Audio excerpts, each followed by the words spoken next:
그들이 예수를 끌고 갈 때에 시몬이라는 구레네 사람이 시골에서 오는 것을 붙들어 그에게 십자가를 지워 예수를 따르게 하더라. 또 백성과 및 그를 위하여 가슴을 치며 슬피 우는 여자의 큰 무리가 따라오는지라. 예수께서 돌이켜 그들을 향하여 이르시되 예루살렘의 딸들아, 나를 위하여 울지 말고 너희와 너희 자녀를 위하여 울라. 아멘. 39절부터 43절까지입니다. 제가 봉독하여 드리겠습니다. 달린 행악자 중 하나는 비방하여 이르되 내가 그리스도가 아니냐, 너와 우리를 구원하라 하되, 하나는 그 사람을 꾸짖어 이르되 내가 동일한 정죄를 받고서도 하나님을 두려워하지 아니하느냐.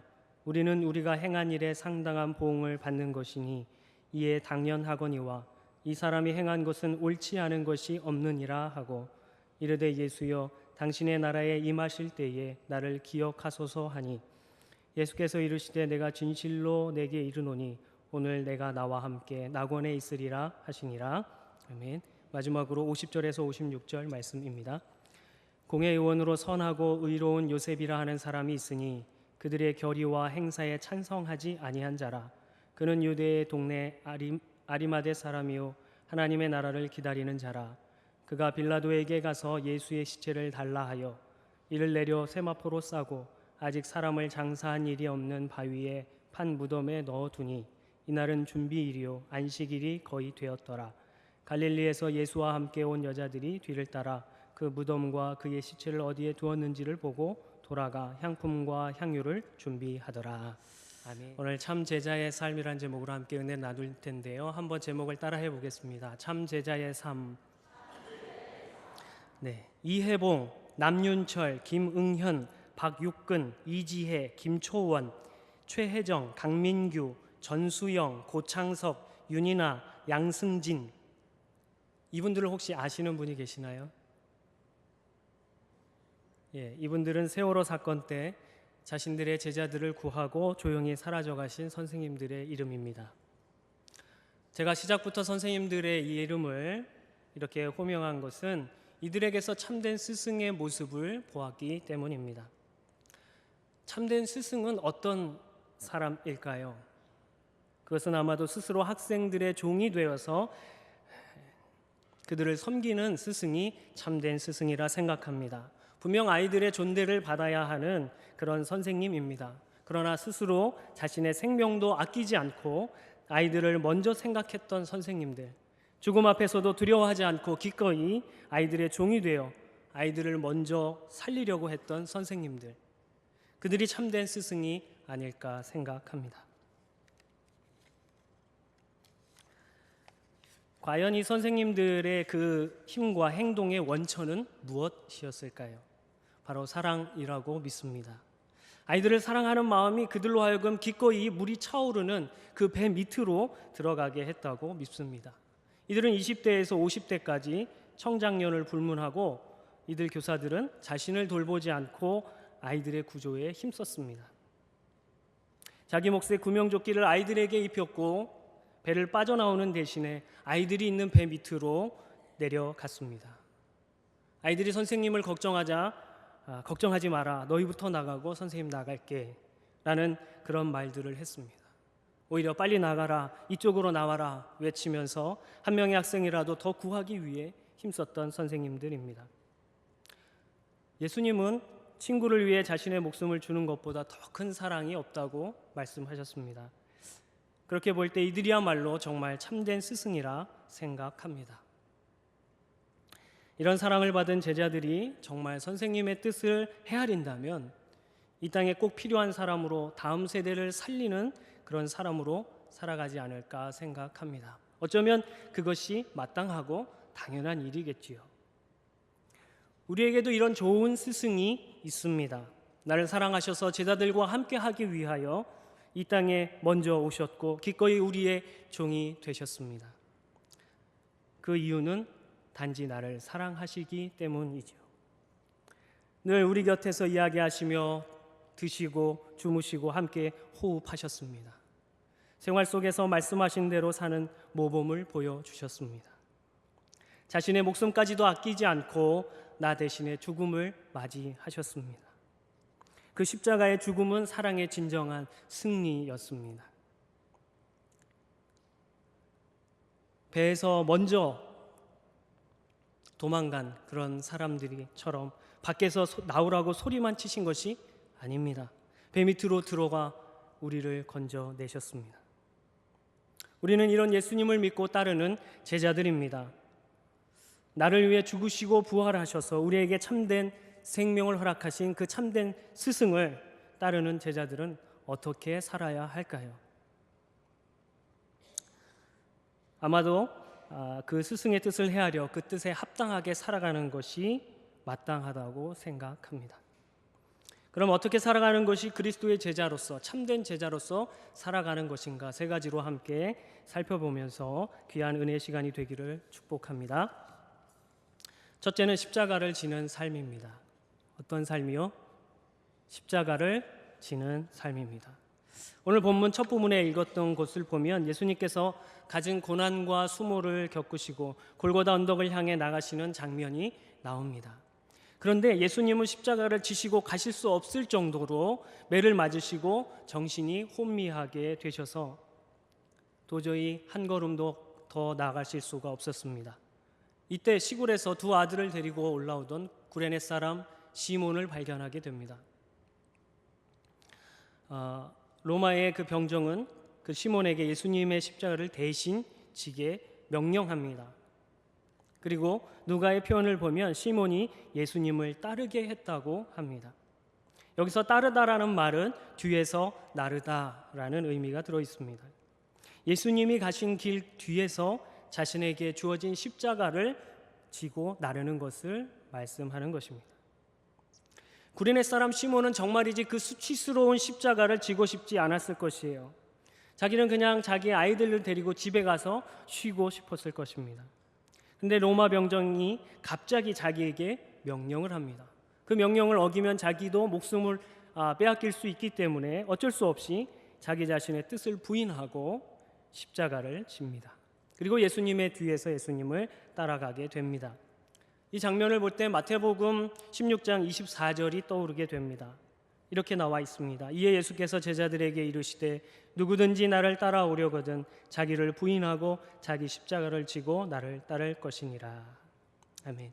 참 제자의 삶은 무엇이에요? 편한 길, 넓은 길 가고자 하는 자신의 뜻을 부인하는 것입니다. 또한 자기에게 주어진 십자가를 지고 예수님께서 앞서가신 그 길을 걸어가는 것입니다. 그럼 나에게 주어진 십자가는 무엇일까요? 그것은 예수님처럼 어떠한 상황과 환경 속에서도 십자가를 포기하지 않는 것입니다. 손해보더라도 믿음을 지키는 것입니다. 힘들지만 고난의 길을 선택하는 것이라 믿습니다. 또 예수님은 십자가의 길에 서서 따르는 큰 무리에게 이렇게 자신의 죽음을 보고 눈물을 흘리는 그들을 보시며 나를 위해 울지 말고 너와 내 자녀를 위하여 울라고 말씀하십니다. 왜 그럴까요? 예수님께서 지시는 십자가의 고난보다도 그 이후에 예수 그리스도를 믿는 믿음으로 말미암아 겪어야 하는 제자들의 슬픔과 고난과 아픔을 보셨기 때문에 그렇습니다. 그 자녀들, 그 후손들로 내려갈수록 그 고난과 아픔은 더할 것이기 때문에 그렇습니다. 예수님은 하나님께서 작정하신 그 십자가의 길을 걸어가지만 그 십자가를 바라보고 예수 그리스도를 믿고 따르는 너희 제자들의 삶은 더더욱 어려울 것이기 때문이다 라고 말씀하시며 너희가 나를 따라오려거든 이 험한 세상에 믿음을 지키기 위해 십자가를 지기 위해서는 너와 너의 자녀를 위하여 울어야 한다라고 말씀하시는 것입니다. 오늘날의 현실을 봐도 그렇습니다. 믿음을 지키기가 십자가를 지고 가기가 참 힘이 듭니다. 제가 어렸을 때만 해도 동성애 문제는 아무런 문제가 되지 않았습니다. 오히려 내가 동성애자의 성향이 생기면 오히려 그것을 부끄러워하고 또 주변의 사람들에게 이야기하고 도움을 청해서 그것을 회복하려고 바꾸어 가려고 했던 것이 우리나라의 정서였습니다. 그러나 요즘은 어떻습니까? 소수의 인권을 보호한다는 명목하에 다수의 인권을 무시하고 헌법에 보장된 표현의 자유를 무시하고 있습니다. 그래서 성경에 명백히 죄라고 정제되어 있는 이 동성애에 대해서 죄라고 설교하면 붙잡아 가게 되는 그런 현실이 되어 있습니다. 아마도 우리의 자녀들이 살아가는 그 세대는 지금보다도 더할 것입니다. 이러한 시대에서 십자가를 지고 간다는 것은 매우 어려운 일입니다.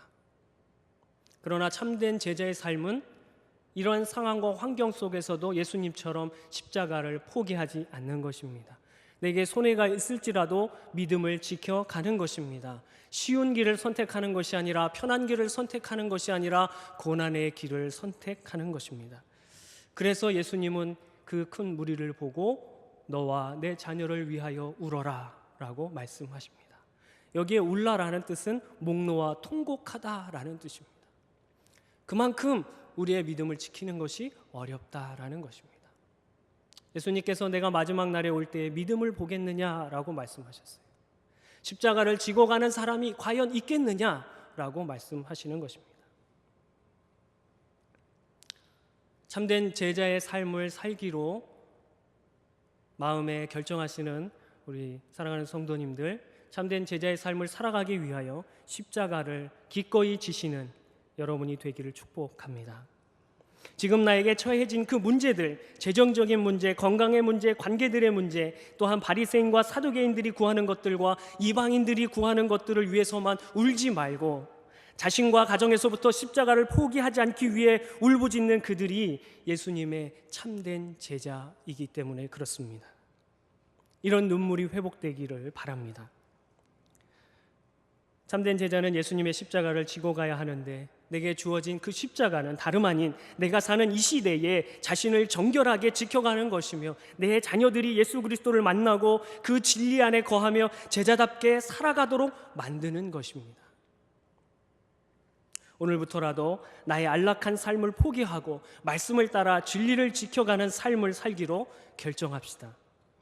또 자녀들의 영적인 길을 다듬는 그 일에 최선을 다하는 우리가 되기를 축복합니다. 두 번째로 참된 제자의 삶은 주의 긍휼하심을 바라는 삶입니다. 어떠한 삶이요? 주의 긍휼하심을 바라는 삶입니다. 늘 주님께서 우리를 불쌍히 여기셔서 은혜를 베푸시고 낙원에 함께 거할 수 있는 긍휼을 내려주셔야만 우리는 살 수 있습니다. 그런데 우리는 그것을 종종 잊어버립니다. 그리고 그것을 구하지 않고 날마다 내 인생을 내가 이끌어 가려고, 내가 주장하려고 할 때가 얼마나 많은지 모릅니다. 이것은 교만이요, 하나님 앞에서 떠나게 되는 죄인 것을 기억하시길 바랍니다. 우리는 날마다 주의 긍휼하심이 없으면 주의 진노하심 가운데 있음을 기억하고 날마다 주의 긍휼을 구하는 우리가 되기를 축복합니다. 긍휼은 내가 아무것도 주를 위하여 할 수 없고 한 것이 없을 때에도 그저 사랑하심으로 주시는 은혜입니다. 두 번째 본문이었던 39절에서 43절의 말씀의 내용은 십자가를 지셨을 때, 십자가에 달리셨을 때 한편 강도는 예수님 그리스도에 대하여 악평을 하고 모욕하고 비방했지만, 다른 편에 있었던 강도는 주의 긍휼하심을 구하는 내용입니다. 자신을 불쌍히 여기셔서 자신을 기억해 달라고 말하고 있습니다. 여태까지 그리스도를 위하여 한 것이 아무것도 없음에도 불구하고 주의 은혜를 구하고 있습니다. 요한복음 14장 6절에 보면 우리 성도님 잘 아시는 말씀이 있습니다. 예수께서 이르시되 내가 곧 길이요 진리요 생명이니 나로 말미암지 않고는 아버지께로 올 자가 없느니라 말씀하세요. 예수님은 우리에게 자신만이 유일한 구원의 길이라고 말씀하셨습니다. 또한 사도행전 4장 12절에서는 다른 이로서는 구원을 받을 수 없나니 천하 사람 중에 구원을 받을 만한 다른 이름을 우리에게 주신 일이 없음이라 하였더라 말씀하세요. 하나님께서도 예수님 외에는 다른 이름을 주시지 않았다고 말씀하십니다. 자기가 한 것이 아무것도 없지만 그래도 예수 그리스도의 옆에서 긍휼을 구했던 강도와 같이 우리도 우리의 유일한 길이 되신 그분을 나의 구세주로 믿고 날마다 그분의 긍휼하심을 바라야 할 줄로 믿습니다. 예수님이 나와 함께 낙원에 있으리라 이렇게 말씀해 주시지 않는다면 우리는 하나님의 나라와 거리가 멀기 때문입니다. 그와 반대로 다른 한편의 강도는 예수님을 비방합니다. 예수님을 인정하지 않습니다. 그는 행악자입니다. 그냥 생날 강도라고 해도 십자가 처형을 하지는 않습니다. 그럼에도 십자가에 처해진 것을 보면 이 강도는 로마의 반역적인 일을 행한 열심당원 같습니다. 자신들의 힘으로 이 세상을 바꾸어 보려는 사람인 것입니다. 그런 사람이기에 십자가에 달린 예수 그리스도를 보면서 자신의 구원자로 인정할 수 없었던 거죠. 같은 처지에 있는 사람이 세상을 바꿀 수 있는 그런 사람이 아니라고 생각한 것입니다. 그러나 다른 한편의 강도는 예수님을 제대로 보았습니다. 그리고 그분을 나의 구주로 인정하고 그분께 자신을 맡겨 드립니다. 도저히 용서받을 수 없는 자기중심적인 자신에게도 주님의 긍휼이 임하기를 간구하고 있습니다. 그런 그에게 예수님은 낙원을 허락해 주십니다. 우리도 아무것도 한 것이 없지만 염치불고하고 그리스도 앞에 긍휼을 구할 때에, 겸손히 하나님 앞에 나아갈 때에 우리에게 낙원을 허락해 주실 줄 믿습니다.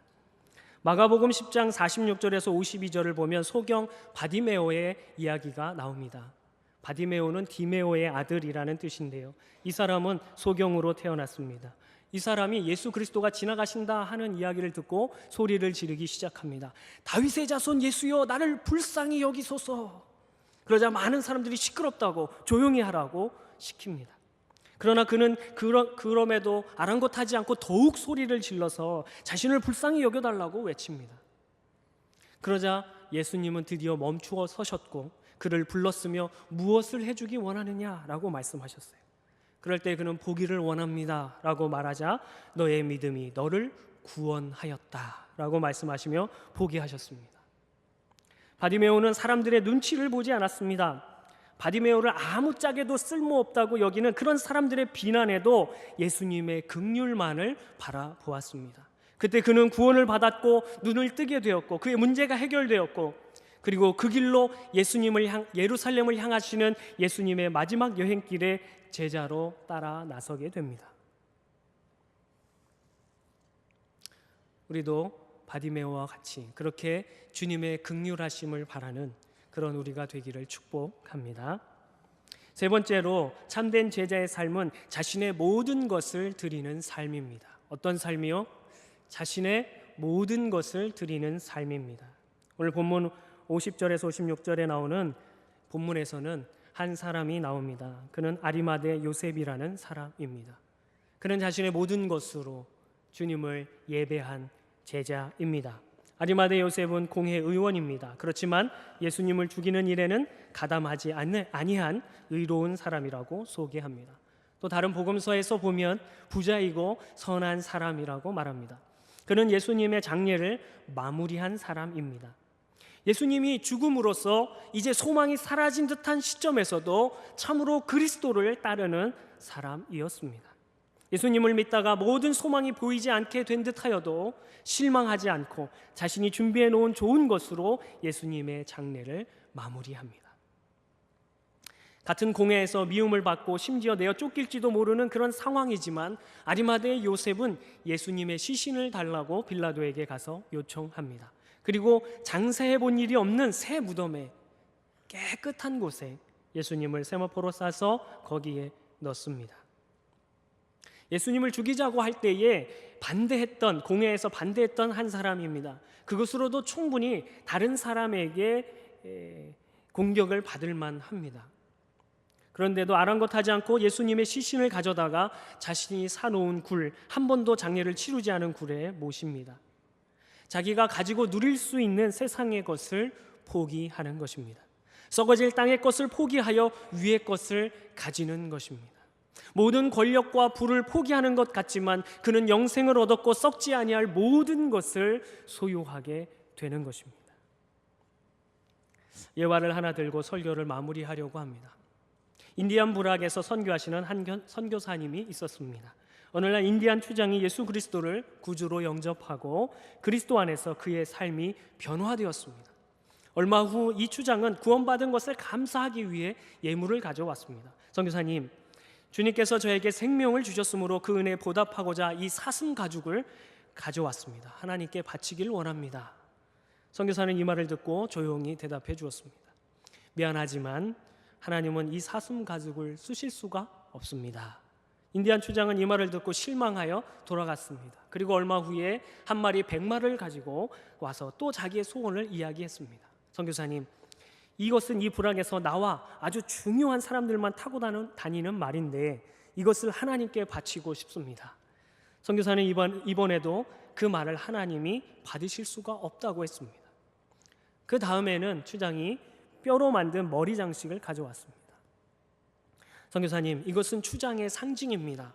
나의 권위와 명예까지도 다 주님께 바치기를 원합니다. 라고 이야기했어요. 그것마저 거절당한 추장은 심히 낙심하여 물어보았습니다. 그러면 내가 무엇을 바칠 수 있단 말입니까? 지금까지 나의 가장 귀한 것들을 다 바쳤습니다. 이제 제 생명밖에는 남지 않았습니다. 라고 추장이 고백을 하였습니다. 그 고백을 듣고 선교사는 이렇게 추장에게 이야기합니다. 하나님은 바로 당신의 그 생명을 원하십니다. 라고 말하면서 성경을 펼쳐 보여주었습니다. 나의 생명을 조금 더 귀한 것으로 여기지 아니하노라. 여러분, 어떤 것으로 하나님 앞에 드리기를 원하십니까? 여러분이 쓰다 남은 것들로 드리시길 원하십니까? 여러분의 잉여 시간으로 드리길 원하십니까? 여러분의 잉여 재물로 주님 앞에 드리길 원하십니까? 여러분의 잉여 힘으로 봉사하기를 원하십니까?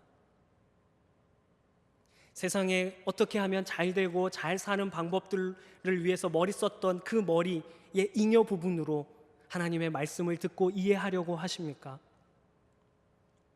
하나님은 여러분의 생명까지도 원하고 계십니다.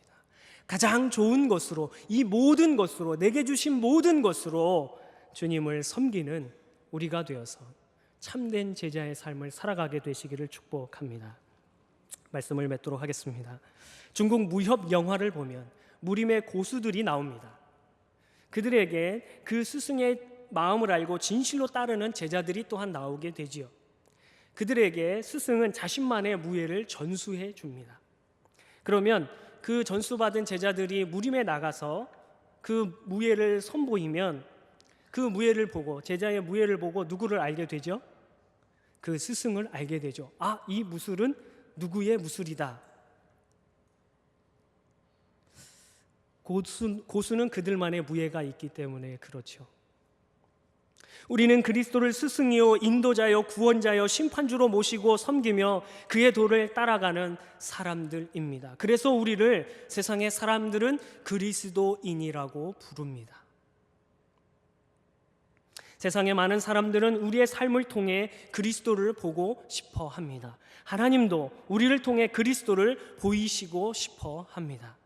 그러기 위해 우리는 날마다 자기의 십자가를 지고 주님의 긍휼을 구하며 자신의 모든 것으로 주님을 섬김으로 스승의 얼굴을 빛나게 하는 참된 제자로 살아가야 할 줄로 믿습니다. 이러한 은혜가 우리 가운데, 우리 가정 가운데, 우리 전주 서문교회 가운데 충만하게 되기를 간절히 축복합니다.